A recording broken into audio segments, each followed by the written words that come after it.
What's going on, people? It is Irish Gunner HD here, you can call me Irish, and today you're going to be watching some highlights from a game of Conquest on No Shark Canals. And I'm playing again with Fear the Moment, aka Ryan. His channel link will be in the description. And as usual, from the same night where the audio problem was all messed up, so you can probably just hear his voice every now and again in the background, and there's not much game sound, so I apologise about that. But yeah, it's just some pretty funny, interesting clips. That was a strange kill. Doing a little 360, coming down right, getting right in the guy's face with the little bird, but however, yeah, so, video topic, sorry. I wanted to talk about, I've done like two 3-part videos, talking about like news and confirmed stuff for Battlefield 4. But I've never done like my actual, like what I'm actually excited for. Like, I've given my kind of rough opinions and stuff on what I thought would be cool as I was naming off the facts, but I've never actually said what I thought would be cool. So, I want to stay away from the big things, like Levolution and like, I was going to say maps, but I do want to touch on maps a little bit. Things like Levolution go without saying. I really look forward to Levolution. Like, it's going to be game changing. It's going to be something never before seen in modern FPS games.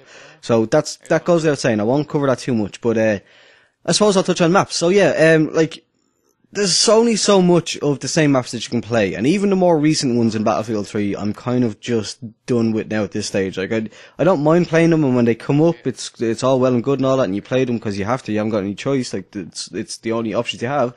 But, I'm really looking forward to the new maps, and not only the new maps, the new maps, in the way that they're dynamic. They're not just new maps, they're new maps that are going to be changing into newer maps as the game goes on, which I find incredible. But yeah, that's that. So there's little things that you wouldn't even thought about putting in Battlefield 3. For instance, 40 times scopes. Like, if you didn't know for some reason, there's a 20 times scope, and we also have the ability to put on an attachment that increases that scope zoom times 2. So you've got your 20 times scope. Times 2 is 40. We're gonna have a 40 times scope. Now, I find that insane, because it's like, the biggest scope in Battlefield 3 is at 12 times, and even that is almost always unnecessary, unless you're playing on something like, armored kill maps, like the huge open maps. Nothing more than 12 times would be really majorly necessary. But yeah, I'm really looking forward to it. It's gonna be insane. 40 times scopes, like. But speaking of sniper rifles, the whole new sniper mechanic is going to be crazy to watch as well, or to do. Sorry, the zeroing, I believe it's called. So where you aim at a target. I don't know. Like, I think we have personal laser designators, PLDs.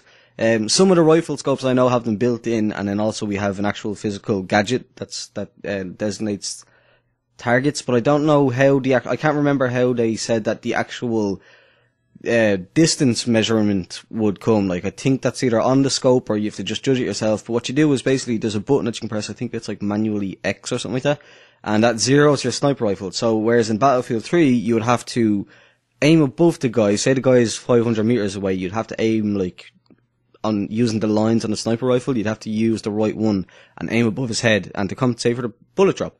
But Battlefield 4, the way they're doing it is you don't anymore. You just zero it in on his head. Excuse me. On his head at the right distance, and a little bit of a win and a little bit of a fail there in the video. And yeah, and you zero in onto his head, and you can just aim it right at his head, and if you've done it correctly, you'll get a one-hit kill, basically, a one-kill headshot. So that's something that I'm definitely looking forward to. The weapon rebalance is definitely something as well. Not only, again, the weapons themselves would fall into the big, vast thing that's obvious. I'm obviously looking forward to all the new weapons. But the actual rebalancing and seeing how guns like the M16 and stuff like that, how they are going to end up feeling, because you get so used to a way a gun's characteristics work. Like, you know that the M16A3, you just pull down and to the left a little bit, to counteract it up and to the right kick. You know, a gun like a FAMAS, you just don't even bother, you just hip fire for days, because there's no point in even trying to correct that. That's a joke, by the way, you always try to correct recoil. But yeah, just seeing how all the guns, more so the guns that were in Battlefield 3, seeing how they're gonna feel again, if you know what I mean, in the new game, seeing how handling and what how the new attachments, actually, that's another point I should touch on. The new attachments. Once again, not going to touch on the whole, like the broad, vast topic of there being new attachments, but just what they're going to do and the way the attachments that are in Battlefield 3 have been rebalanced in Battlefield 4 to basically do a similar job but a different job. Some of them, it seems like. It's hard to really say, but yeah, it's just these little tweaks and changes and stuff like that.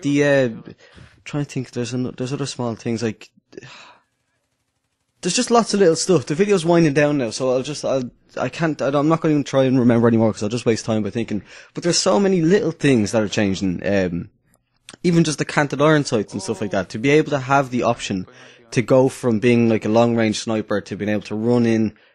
Say somebody's arming the objective and you are hanging back a bit and you're the last guy alive doesn't have to respawn back and spawn. Now you can kick to your canted sights, and while you still only might have a rifle, you still have a better chance of killing the guy than if you were to hip fire with your big 8 times or 12 times or 40 times scope. But yeah, it's just all these little things that I'm looking forward to. Really cannot wait for the beta. This cannot come quick enough, sorry. It's going to be incredible. I will be playing the hell out of the beta, posting the hell out of the beta on this channel, obviously. But yeah, that's the end of the video. If you enjoyed it, please do leave a thumbs up, subscribe if you're new here. Thanks for watching, and goodbye.